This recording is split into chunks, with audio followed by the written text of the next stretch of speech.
नमस्कार मंडळी, आज बनवूया आपण तांदळाची पळी पापड। यासाठी तांदळाचं पीठ चाळून घ्यायचं आहे। चाळल्याच्या नंतर पाणी घालून पातळ करून घ्यायचं आहे। यासाठी इकडे आहे पापडखार, हवरी। हे बघा, अशा पद्धतीने आपल्याला एकदम पातळ करून घ्यायचं आहे। आता एका पातेल्यामध्ये थोडंसं तेल घालून थोडेसे जिरे आणि आपल्याला तीळ घालून घ्यायचे आहे। जास्त वेळ परतून द्यायचं नाही आहे हे। नंतर आपण यामध्ये पाणी घालून घेणार आहोत।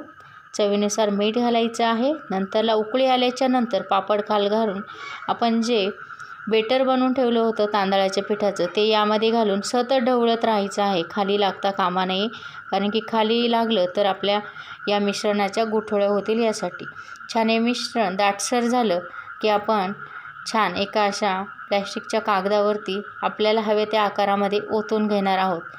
अशा पद्धतीने मस्तपैकी आपल्या पहिल्याच वाळवणातील पळी पापडची रेसिपी कशी वाटली कमेंटमध्ये नक्की सांगा।